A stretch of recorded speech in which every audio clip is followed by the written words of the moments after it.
Hello my friends and welcome back to another Baldur's Gate 3 build guide. Hope you're all doing well. Today we're mixing two classes that you don't often see mixed together in a build that I'm calling the Zealot of ZARIEL. Before I jump into the build, I do have a couple quick things to talk about because this is the first video I'm recording in 2024 for Baldur's Gate, and people were super generous over the holidays, so I have some thank yous to give out. I especially appreciate it because something that you may not actually know is that ad revenue for videos drops precipitously at the end of the year. The same number of views in December is worth about twice as much as it is in January. So if there are content creators whose work that you are enjoying, now is a really tough time of year for people who do this for a living, so it really helps out if you want to donate to those people at this time of year. It's super appreciated. So thank you so much to Ironbar200, Ken RQ, and Kenneth Shockley, who became channel members. That brings us up to 5, and at 8 channel members, we get a little panel that shows off the number of channel members, so if you're on the fence, now's a good time. Also, you can fight off the encroach of the Kens, because 40% of my channel members right now are named Ken, so it's getting really dangerous in here. If your name isn't Ken, you can stop the Ken takeover. And thank you also to Chris Klug for the $10 and Mandragora for the 2,500 pesos. I really appreciate the donations. Thank you so much, my friends. If you didn't hear your name, I'm splitting these thanks across multiple videos so as not to waste too much of everyone's time. All right, with that out of the way, let's jump in and talk about the build. So, for Karlach, I think one of the really interesting things about Karlach's character, and while this build will work very well for a main character as well, it's really based on a facet of Karlach's character, is that at the core of her character, mechanically speaking, there's a contradiction.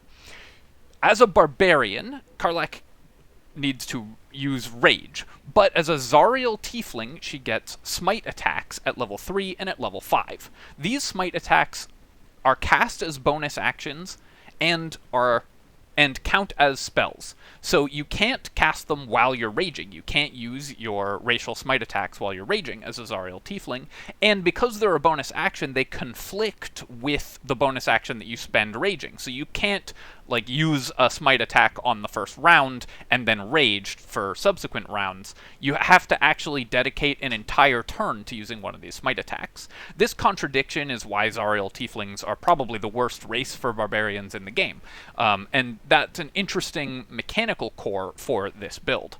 So I'm asking the question, would it be like if rather than resenting ZARIEL and escaping the Blood War and fleeing Avernus, Karlach had instead embraced her role as a general in the Blood War and become a true champion of ZARIEL. So we're going to make a build based on that concept. This build will still be super functional for honor mode. Don't get me wrong, this build still kicks ass, but we're primarily basing it on that flavor concept.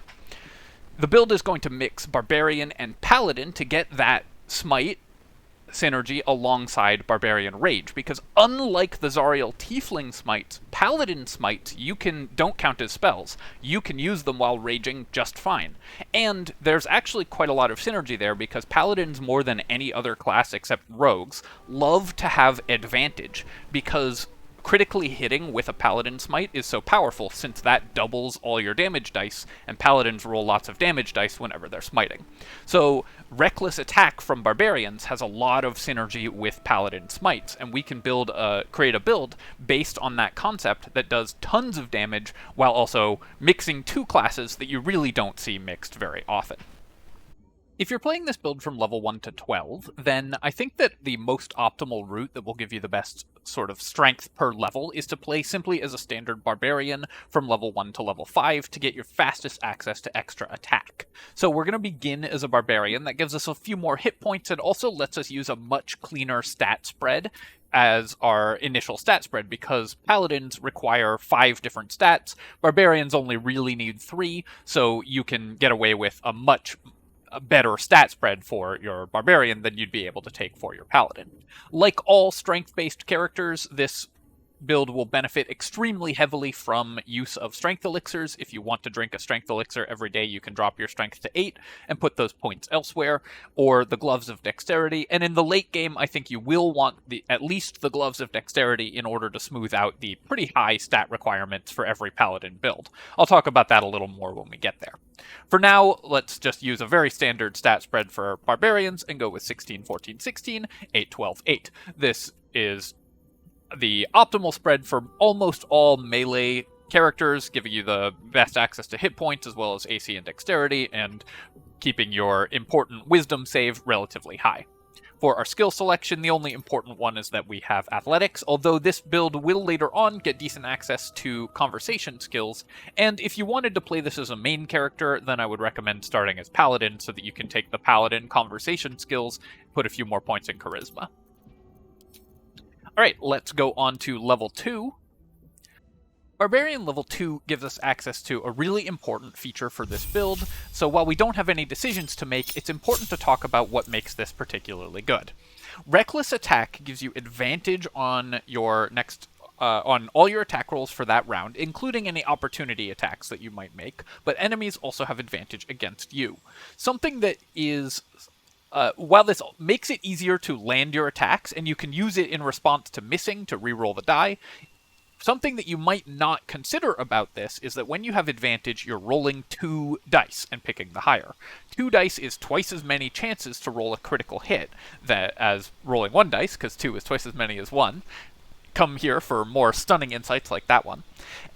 And so that means that builds that gain significant amounts of damage from getting a critical hit benefit extremely strongly from having advantage. If you can then increase your threat range for critical hits by using some of the gear that makes you roll critical hits more often, then you gain even more advantage from advantage, giving you access to many more frequent and more reliable critical hits. Since smite attacks add damage dice to your attacks, this build benefits very heavily from critically hitting because it's going to double that much more damage.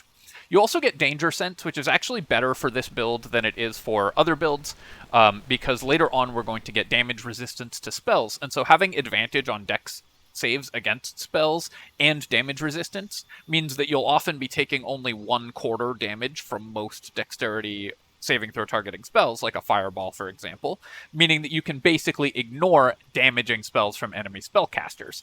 That's pretty nice compared to most other characters. 1/4 damage is more or less irrelevant for most damaging spells, so you gain a lot of advantage from Danger Sense, normally an ability that isn't particularly important.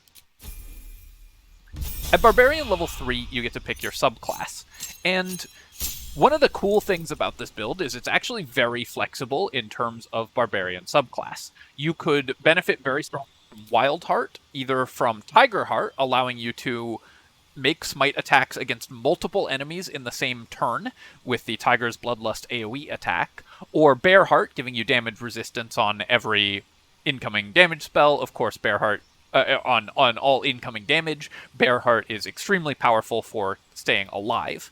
You can also, of course, benefit very strongly from Berserker. Berserker lets you make a second attack. Well, that second attack can also include a smite, so that will let you apply your smites twice as often in certain circumstances.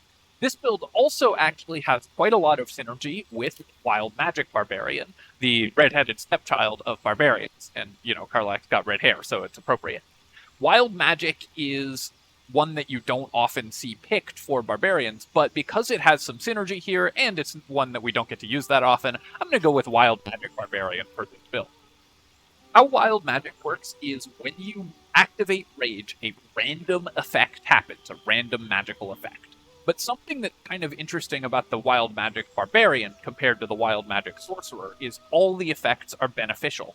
There's no Wild Magic Barbarian effect that's just bad for you. Some of them are bad for adjacent creatures, so you do want to make sure that you rage away from the rest of your team, but you'll typically want to be doing that anyways because you're a melee character, so you want to get up next to the enemies, activate rage. The Wild Magic effect may be quite bad for them. There are 8 possible wild magic effects, and I won't go through all of them, but some examples include additional damage on your attacks for the rest of that combat, difficult terrain appearing around you, which is very powerful if you are not next to your allies, damage dealt to creatures around you, and so on. And so it's really... Wild Magic Barbarian is much less dangerous on Honor Mode than Wild Magic Sorcerer because the negative effects... because there are no purely negative effects, and the negative effects that there are, you can activate only in circumstances where they'll only affect enemies. You also get Magic Awareness, which gives you additional bonuses to your saving throws against spells if you have a bonus action to spend on it. This is a quite useful ability against enemy spellcasters. Easy to forget, so don't forget that this one exists. You can use it to gain 1 turn of additional... proficiency of additional saving throws against spells, which can really save you in certain circumstances. Barbarian level 4, we get our first feat, which will be an ability improvement for strength. If you are drinking strength elixirs, then there's a bunch of other cool options for feats. Like most paladin builds, this build benefits quite heavily from Savage Attacker, since that lets you reroll the dice on your smite attacks, increasing your average smite damage. This build also benefits, as with every character in the game, from Alert. Alert is the best feat by default, so anytime you have a spare feat, you should consider taking Alert. Winning initiative is incredibly powerful for any number of reasons, but especially for melee characters that want to get adjacent to high-threat enemies before they can act, to maximize your chances of making good opportunity attacks. This also gives you the option to get up next to enemies and activate your rage before the rest of your party goes, so you know what magical effect you're working with for that combat, allowing you to make better decisions with the rest of your party. And finally, Great Weapon Master if you are using a two-handed weapon, although something that's kind of interesting about this build as well is that you don't have to use a two-handed weapon for this character necessarily, and I'll talk about that a little more when we get to items. That being said, if you aren't using elixirs, you're just going to want to increase your strength so you do more damage and hit more often. At Barbarian level 5, we get extra attack and also fast movement.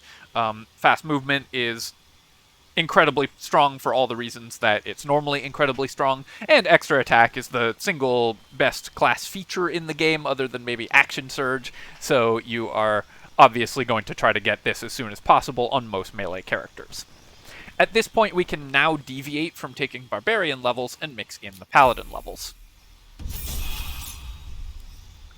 At Paladin level 1, we don't get access to smite attacks yet, but we do get to choose our oath.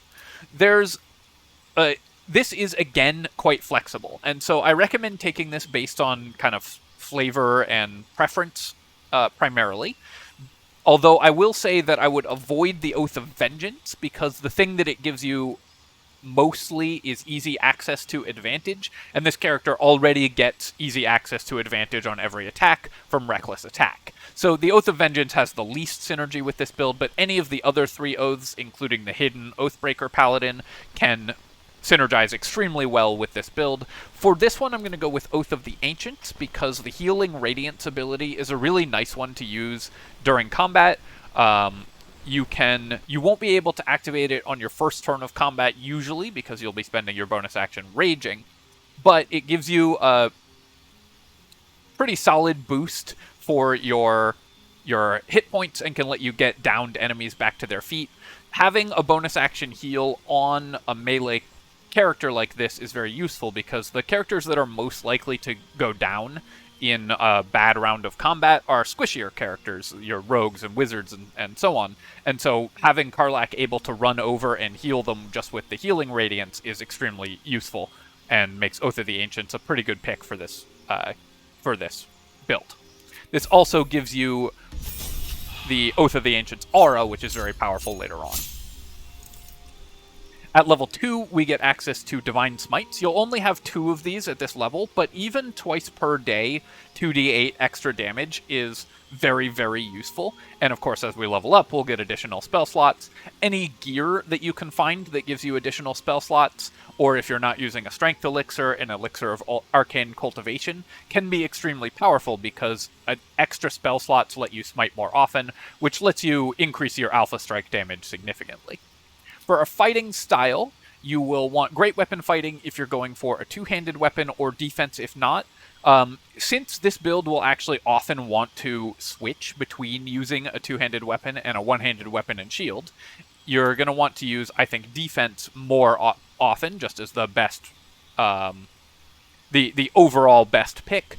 +1 AC is slightly less valuable to you than other characters because enemies will so often have advantage on hitting you. But because of that, they will much more often target you, which means while the +1 AC is less likely to prevent an attack from hitting, it will be applied to many more enemy attacks over the course of the game. And so you're going to get more value out of that, that +1 AC in total, even if individually it's less useful than it would be for characters that don't provide advantage to enemies as frequently. For our spell preparation, currently we only have 8 charisma, and so we're only going to get 1 spell per day. That's totally fine. We don't actually benefit very strongly from casting any of these spells because almost all of the good paladin spells either have save DCs, so you would need high charisma to benefit from them, or are concentration, like, say, protection from evil and good. Since you can't concentrate on a spell while raging, you will lose access to these spells, and you can't cast a spell while raging, so even the non-concentration spells you wouldn't be able to use. So you most likely want to equip Bless for cases where you might be out of rages, and Bless is just very good, or Cure Wounds for an emergency of some kind you could keep equipped, but since we're the Oath of the Ancients Paladin, you won't need that as often. But again, your spell slots are going to be spent on smites pretty much 100% of the time. Paladin level 3, you get access to Nature's Wrath and Turn the Faithless. These are based on your charisma. The DC for these are based on your charisma. And they both require an action, so I recommend never casting these. You, generally speaking, will not succeed on these, and you're better off just killing something than trying to inflict medium strength conditions on them. Preventing disease from afflicting you does matter in some cases. You also get Speak with Animals, which is a ritual, so it doesn't cost you a spell slot to use, and is a day-long buff that actually lets you overcome a few encounters in the game without needing animal handling or whatever. So this Speak with Animals can be very useful. It's more useful than the other Oath spells mostly at this point in the game, but overall, again, your spell slots will all be spent on smites. Paladin level 4, we get a second feat and increase our lay on hands, of course, and once again, if you are not using strength elixirs, you're going to simply want to increase your strength. If you are using strength elixirs, then you are going to want to take either Alert or one of the 2 damaging feats that I mentioned earlier, Savage Attacker or Great Weapon Master. Another option for this build is actually Sentinel. Sentinel can give you a little more control over where enemies move on the map, and you can smite on opportunity attacks, which will give you more opportunities to use smite attacks. But overall, I think, especially if you are using mostly one-handed weapons, Savage Attacker is going to be the best damage, and if you aren't using Strength Elixirs, you're just going to want to increase your strength. Paladin level 5 gets you second-level spells, giving you more access to smite attacks, and also gives you Misty Step, which is one of the few Oath spells that you will actually use. Another reason why Oath of the Ancients is pretty good here. Misty Step is something that every character should have access to, if possible, because it's incredibly powerful. Also, on Honor Mode is a good way to get out of dodge quickly. If things are going wrong for your party, you can Misty Step away and more easily leave a combat that's going badly. So having access to this, while it does cost you a level 2 smite, so you should use it judiciously, only if you really, really need the repositioning, it is because it costs you a lot of damage, it is very much worth having access to Misty Step. Again, what our prepared spells are don't really matter because all of the Paladin good spells are concentration. You can see they're pretty much all concentration. I would prepare protection from poison. This could theoretically come up. Aid could come up, although you're better off getting that from a cleric ally, and Lesser Restoration is, again, situational. One of the nice things about this character is that you get to prepare these just situational spells and use them, like Protection from Poison or Aid, or Lesser Restoration. Use them if you need them, but otherwise spend it on smites. At Paladin level 6, we get the Aura of Protection, and at this point you're going to want to respec your stats to give you Charisma. What you'll want to do, by default, assuming that you haven't equipped the Gloves of Dexterity, is simply move the 4 points from Wisdom into Charisma. Aura of Protection gives you a bonus to your saving throws equal to your Charisma bonus, meaning that you will gain the same Wisdom saves from having 12 points of Charisma as you will 12 points of Wisdom, but also gain +1 to all your other saves. At this point, also, it could be worth considering dropping your Dexterity or Constitution down to increase your Charisma further, because Aura of Protection saving throws are so valuable. But by default, I think the best pick is just simply going to be to remove 4 points from Wisdom and add 4 points to Charisma. I'll show you alternate stat spreads that use the Gloves of Dexterity as well at the end of the video. No change in prepared spells or anything like that.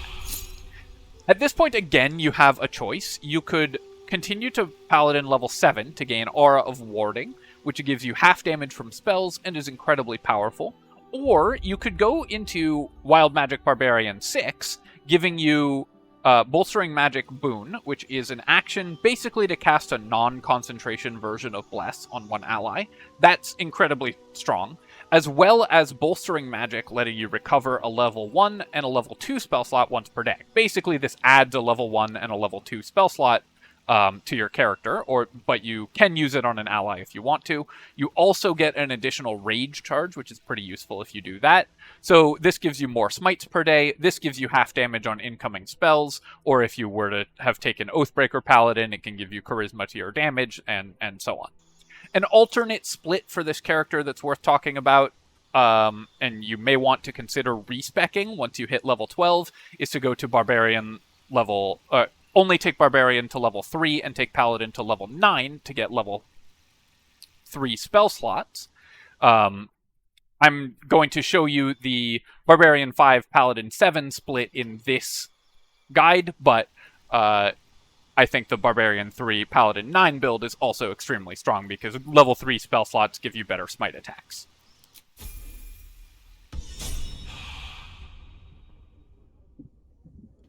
How this character plays out is pretty cool, and something that's important to note about this character is, like a lot of smite or reckless attack characters, you want to have your abilities used when you want to. So it's very important to go to your reactions tab of your spellbook here and set reckless attack to ask and check this off, and divine smite to on and ask every time. This will allow you to make divine smites and reckless attacks in the same turn, something that the game otherwise won't really let you do, because you will only be able to select one ahead of time. This way we can make an attack, and then if we miss it, the game will prompt us to use a reckless attack, and if we hit, the game will prompt us to use a smite. So that gives you a bunch of additional options for how you want to combine those attacks together. Something else that's worth keeping in mind is that you will often on this character want to activate Reckless Attack even without missing. So to actually use this button to make a Reckless Attack rather than attacking and waiting to see if you miss. That's because it doubles your chance at getting a critical hit because you're rolling 2 dice in advance rather than waiting to see if waiting to see if you hit before rolling the second die. There's been some confusion about that, so I'll talk a little bit about that one, because occasionally when I mention this, people say, no, it doesn't work like that. Don't worry, it definitely does. Basically, there's 3 cases when you make a reckless attack, if you have it on reaction. Either you miss, and then you roll another die, getting 2 chances at a critical hit. you critically hit, in which case you're good, or you hit but don't critical, in which case you don't get the opportunity to roll a critical hit with your second die. If you activate it ahead of time, all 3 cases give you the opportunity to critically hit with your second die roll. So you increase your chances of critically hitting by activating Reckless Attack ahead of time. If that didn't make any sense, don't worry. All you really need to know is just push this button ahead of time if you want to do the most damage possible. When we actually do that attack, let's just go ahead and make an attack and start a combat here. You can see it prompts a critical hit option, so we can choose to do that. We can make an attack with advantage and use a Divine Smite on our second attack even while raging. So let's go ahead and activate Rage.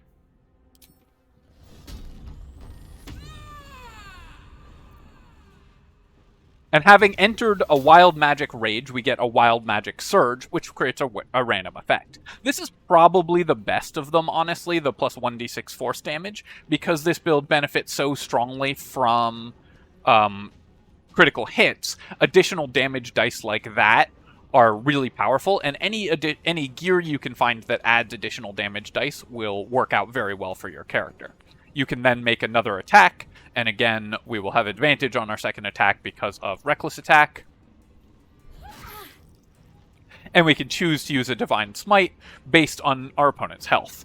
This will give us the opportunity to, for example, finish off a low health enemy, because you actually get to see the damage roll. So if we'd rolled 3 more damage on this attack, we wouldn't need to waste a smite on it. Whereas in this case, let's say this was an important enemy we were trying to kill for sure this round, we might want to consider using one of our spell slots on the Divine Smite. So notice that while we are raging, the only thing we can't do from our paladin abilities is actually cast spells. We can use smites, we can activate our lay on hands, our healing radiance, our other divine abilities, divine sense abilities, and so on. Those all work just fine while you're raging. The only thing that you can't do is actually cast spells. So that's why we take spells, we prepare spells that you'd only want to cast out of combat anyways.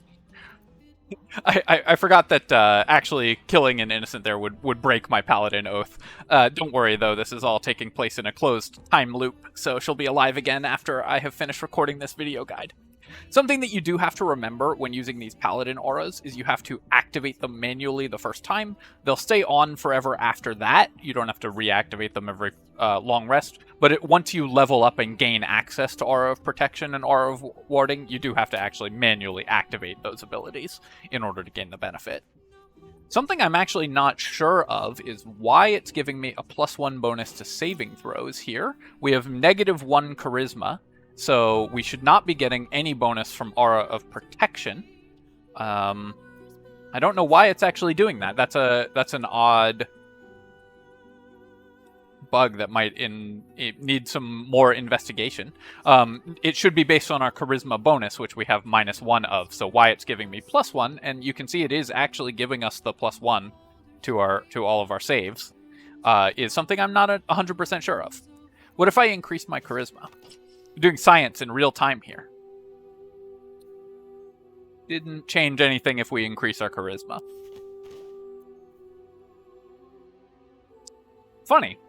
All right, well, if anyone knows why that was happening, do let me know in the comments. As for gear for this character, I think there are really 2 important types of gear to have. You want a good weapon, and I actually recommend for this character that you carry both a solid 2-handed weapon and a solid 1-handed weapon and shield combo, or just a versatile weapon and a shield. The reason for this is that this character actually benefits pretty strongly. This character gets a lot of your damage from smites, so you don't actually need a 2-handed weapon in order to have high damage output. Having the shield can be more important in some engagements. Against mages or archers, enemies that won't be attacking your AC, you're going to want a 2-handed weapon, so you can just unequip the shield, have lower AC, and use, say, Naroma in 2 hands, or use your 2-handed weapon. But against enemy melee characters that you are worried about having your AC attacked, you may want to equip a shield. This way, the enemies will be attacking you, frequently even with high AC because you're giving them advantage frequently, and you can benefit pretty strongly from that high AC.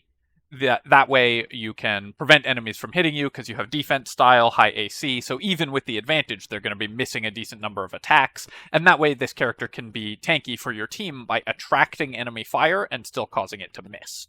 You also benefit, of course, extremely strongly from increasing your armor with the Gloves of Dexterity. Like other characters that get medium armor and medium armor access, the best armors are the ones that have uncapped dexterity when combined with the Gloves of Dexterity, giving you very high AC. You can reach 25 AC with defense style, a shield, and the Gloves of Dexterity. That also lets you move these dexterity points into other stats, so you can increase your charisma and gain more saving throws, for example. So what you would want to do with the Gloves of Dexterity is drop your base dexterity down to 8, and then increase your charisma up to 14 to increase your saving throws overall. Other good items, of course, like every other strength-based character, you can benefit from strength elixirs. Anything that increases your charisma will give you additional saving throws, which are very powerful, with such as this Birthright Hat. So if we wear the Gloves of Dexterity and the Birthright Hat, you can have 16 charisma, giving you and your allies all +3 to your charisma saves. Also +3 to damage if you are an Oathbreaker Paladin. All of that does add up very well. Other than that, you're going to want an Armor of Agility or another armor with uncapped AC from Dexterity. You need to be in medium armor, otherwise you can't rage. Alright, my friends, I hope that you have enjoyed this look at the Zealot of Zariel. I think this build is super fun, will be totally reasonable on Honor Mode or any high difficulty setting, because you get a lot of cool goodies, and it also gets us using some classes that we wouldn't otherwise see, a lot of play, and wouldn't otherwise see a lot of play together. If you have enjoyed the video, of course, please feel free to leave a comment, like the video, and you can subscribe to my channel for more of this and other strategy game content. Also, if there are other games that you want to see me cover, I'm looking to expand the channel to cover a few more games, not at the expense of Baldur's Gate or anything like that, don't worry. Baldur's Gate is here to stay, but I am very interested to see what other games you'd like to see my take on. So if there's a game that you want to see me cover, let me know in the comments below. Alright, cheers my friends, and welcome to 2024. I'll catch you next time.